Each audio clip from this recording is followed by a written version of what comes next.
భారత ఎన్నికల సంఘం వారు ఇచ్చిన గణన ఫారం పూరించే విధానం ఇప్పుడు చూద్దాం రండి. గణన ఫారంలో 3 భాగాలుగా విభజించారు.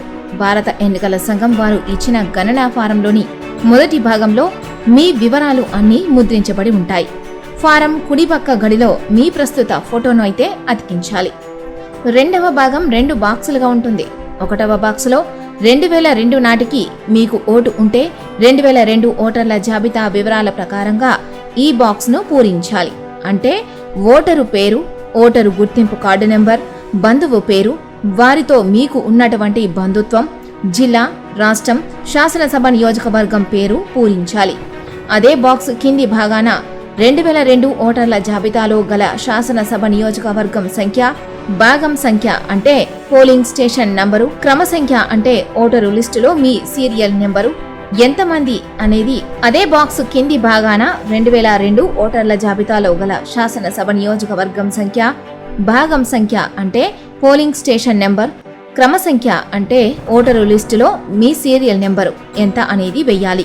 రెండవ బాక్సులో 2002 ఓటరు జాబితాలో మీ పేరు నమోదు కాని ఎడల ఈ బాక్స్ను నింపాలి.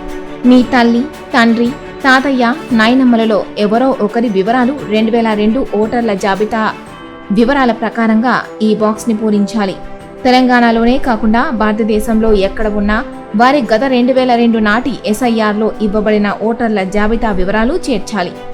అంటే పేరు అని ఉన్న చోట మీ తాతయ్య, నాయనమ్మ ఎవరో ఒకరి పేరు రాయాలి. ఓటరు ఫోటో గుర్తింపు కార్డు అంటే వారి ఓటరు గుర్తింపు కార్డు నంబర్ వేయాలి.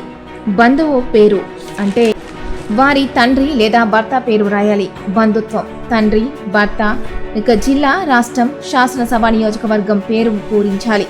అదే బాక్స్ కింది భాగంలో 2002 ఓటర్ల జాబితాలో గల శాసనసభ నియోజకవర్గం సంఖ్య, భాగం సంఖ్య అంటే పోలింగ్ స్టేషన్ నెంబర్, క్రమ సంఖ్య అంటే ఓటరు లిస్టులో మీ సీరియల్ నెంబర్ ఎంత అనేది వెయ్యాలి.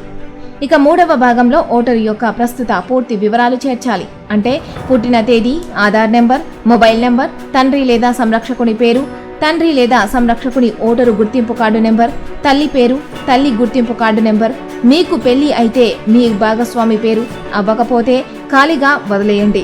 మీ భాగస్వామి యొక్క గుర్తింపు కార్డు నెంబరు వెయ్యాలి. మీకు 2002 నాటి ఓటరు వివరాలు తెలియకపోతే వాటి వివరాల కోసం ఈ కింది వెబ్సైట్లో voters.eci.government.in లేదా eci.net మొబైల్ యాప్లో కూడా చూసుకోవచ్చు.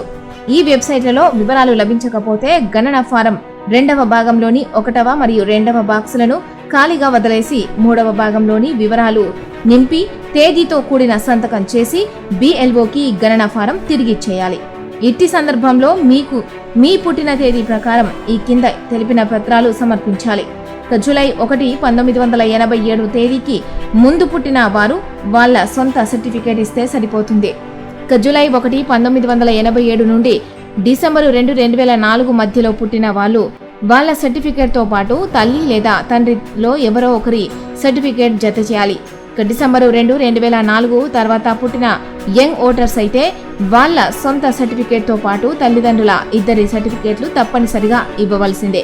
ఇక ఓటర్లు అందించవలసిన అవసరమైన సహాయక పత్రాల జాబితాను ECI కింది విధంగా సూచించింది. ఓటు అనేది కేవలం ఒక హక్కు మాత్రమే కాదు, ప్రజాస్వామ్యంలో అది మన గొంతుక.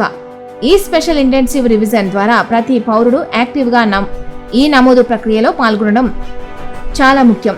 కావున BLOలకు సహకరించి పూర్తి సమాచారంతో పాటు అవసరమైన డాక్యుమెంట్ల ప్రతులను జత చేసి ఎన్యుమరేషన్ ఫారంలతో పాటు గడువు తేదీ లోపల BLOలకు అందజేయవలసిందిగా కోరడం జరిగింది.